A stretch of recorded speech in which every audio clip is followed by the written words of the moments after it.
আসসালামু আলাইকুম ওয়া রাহমাতুল্লাহি ওয়া বারাকাতুহু। আজ আমি আলোচনা করব রাতে ঘুমানোর আগে আল্লাহর যদি দুইটি নাম পড়েন আল্লাহ তাআলার সাথে সাথে আপনার মনের সকল ইচ্ছাগুলো পূরণ করে দেবেন ইনশাআল্লাহ। আমি আশা করি আপনারা রাতে ঘুমাতে যাওয়ার আগে অন্তত এই দুইটি নাম পড়ে ঘুমাবেন প্রতি রাতে। আল্লাহ তাআলা ইনশাআল্লাহ আপনার মনের নেক আশা পূরণ করেই দেবেন। মনের মধ্যে বিশ্বাস নিয়ে আমলটি করবেন, এই উদ্দেশ্যে ভিডিওটি সম্পূর্ণ দেখতে থাকুন।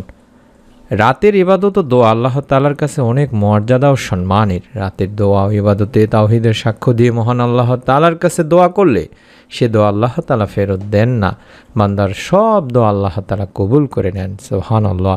হাদিসে এসেছে আল্লাহ রাসূল সাল্লাল্লাহু আলাইহি ওয়াসাল্লাম বলেছেন, যখন তোমাদের কেউ রাতে জেগে আল্লাহ তাআলার কাছে দোয়া করে আল্লাহ তাআলা তার দোয়া কবুল করেন। আর যদি ওই ব্যক্তি ওযু করে এবং নামাজ আদায় করে তবে সে নামাজও কবুল করা হয়। বুখারী মিশকাত শরীফের সহিহ একটি হাদিস। তাই আমরা রাতে ঘুমাতে যাওয়ার আগে আল্লাহর এই পবিত্র গুণবাচক দুইটি নাম পড়ে ঘুমাবো। আল্লাহর ৯৯টি নামের মধ্যে একটি নাম হলো জুল জালালি ওয়াল ইকরাম। এটি ইসমে আজম বা বড় নাম। জালাল শব্দের অর্থ মর্যাদাবান এবং ইকরাম অর্থ হলো সম্মানিত। আল্লাহ বড় বা শ্রেষ্ঠত্ব প্রকাশ করতে যেসব নামে ডাকা হয় সেগুলোকেই মূলত ইসমে আজম বলা হয়ে থাকে। এই নামের শুরুতে যদি ইয়া যোগ করা হয় তাহলে তা দাঁড়ায় ইয়া জাল জালালি ওয়াল ইকরাম, যার অর্থ হে মর্যাদাবান ও সম্মানিত। আল্লাহ তাআলার এই নামটি কোরআনে দুইবার এসেছে যিনি ভাই বোনেরা, সূরা আর রহমানের ২৭ নম্বরে ও ৭৮ নম্বর আয়াতে। ইয়া জাল জালালি ওয়াল ইকরামের বিস্তারিত অর্থ সমস্ত সৃষ্টি জগতের মালিক, যিনি সৃষ্টিকুল হতে ভয় পাওয়ার হকদার ও একমাত্র প্রশংসার যোগ্য, মহৎ বড় দয়া ও ইহসানের অধিকারী। এই নামটি আমরা একবার পাঠ করব কম করে হলেও। আমি আমার দিনী ভাই বোনদের সামনে বাংলা উচ্চারণ সহকারে দেখায় দিচ্ছি। ইয়া জাল জালালি ওয়াল ইকরাম, ইয়া জাল জালালি ওয়াল ইকরাম, ইয়া জাল জালালি ওয়াল ইকরাম। এটি দিনে রাতে বেশি বেশি পড়ার কথা বলা আছে হাদিসে, তাই আমরা রাতে অন্তত একবার হলেও পড়ব। এটি পড়লে আল্লাহ রাসূল সাল্লাল্লাহু আলাইহি সাল্লামকে অনুসরণ করা হবে এবং নবী করিম সাল্লাল্লাহু আলাইহি সাল্লামের এক হাদিসে এসেছে, তোমরা সব সময় ইয়া জাল জালালি ওয়াল ইকরাম পড়াকে অপরিহার্য করে নাও। এটি তিরমিজি শরীফের ৩৫২৫ নম্বর একটি হাদিসে বলা হয়েছে, অর্থাৎ সব সময় এই নাম পড়ার প্রতি নির্দেশ দেওয়া হয়েছে।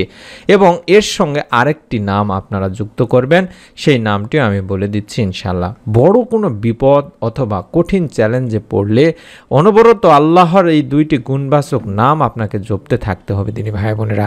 বদর যুদ্ধের কঠিন দিনেও নবী করিম সাল্লাল্লাহু আলাইহি সাল্লাম এমনটি করেছিলেন। এমনকি এগুলো মহান আল্লাহর ইসমে আজমেরও অন্তর্ভুক্ত। সুবহানাল্লাহ, সুবহানাল্লাহ।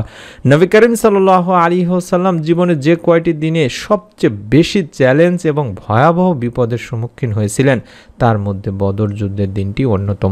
হাদিসে এসেছে, সেদিন তিনি অত্যন্ত বিনয় আর কাতর কণ্ঠে আল্লাহকে ডাকছিলেন আর দোয়া করছিলেন, হে আল্লাহ, যদি এই ক্ষুদ্র দলটি ধ্বংস হয়ে যায় তবে আজকের দিনের পর থেকে জমিনে আর কখনো তোমার ইবাদত করা হবে না। এমনভাবে তিনি দোয়া করছিলেন যে তার কাঁধ হতে চাদর পড়ে গিয়েছিল।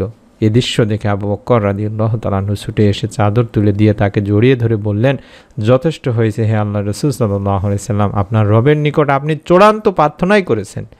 এটি ইমাম মুসলিম বর্ণনা করেছেন সহিহ মুসলিম শরীফে। আর সেই কঠিন মুহূর্তে নবী করিম সাল্লাল্লাহু আলাইহি ওয়াসাল্লাম আর কি করেছিলেন? আলী ইবনে আবু তালিব রাদিয়াল্লাহু তাআলা আনহু বলেন, বদরের যুদ্ধের দিনে আমি কিছুক্ষণ যুদ্ধ করে এসে দেখি নবী করিম সাল্লাল্লাহু আলাইহি ওয়াসাল্লাম সিজদারত অবস্থায় আছেন আর শুধু বলছেন, ইয়া হাইয়ু ইয়া কাইয়ুম, ইয়া হাইয়ু ইয়া কাইয়ুম, ইয়া হাইয়ু ইয়া কাইয়ুম, অর্থাৎ হে চিরঞ্জীব, হে চিরস্থায়ী। তাই আমরা এই দুইটি নাম বেশি বেশি পড়ব। একটি আমি আবারও দেখাচ্ছি, ইয়া জাল জালালি ওয়াল ইকরাম, ইয়া জাল জালালি ওয়াল ইকরাম, এবং আরেকটি হলো ইয়া হাইয়ু ইয়া কাইয়ুম। কম করে হলেও এই দুইটি নাম আমরা ১০০ বার যদি পড়তে পারি প্রতি রাতে ঘুমাতে যাওয়ার আগে আল্লাহ এবং মনের নেক আশাগুলো আল্লাহ তাআলার কাছে তুলে ধরতে পারি, আল্লাহ তাআলা আমাদের দোয়াও কবুল করবেন, আমাদেরও মনের নেক ইচ্ছাগুলো পূরণ করেই দেবেন ইনশাআল্লাহ। মনের মধ্যে শতভাগ বিশ্বাস নিয়ে আমলটি করবেন। ভিডিওটিতে একটি লাইক দিয়ে কমেন্ট সেকশন অন্তত আমিন লিখে নিয়ত করে ফেলুন। সহজ একটি আমল, আপনি যদি বিশ্বাস নিয়ে আমল করতে পারেন আল্লাহ তাআলা আপনাকে এর ফল দান করবেন।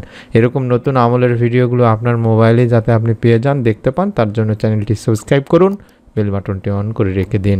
সকলে ভালো থাকুন, সুস্থ থাকুন। আসসালামু আলাইকুম ওয়া রাহমাতুল্লাহি ওয়া বারাকাতুহু।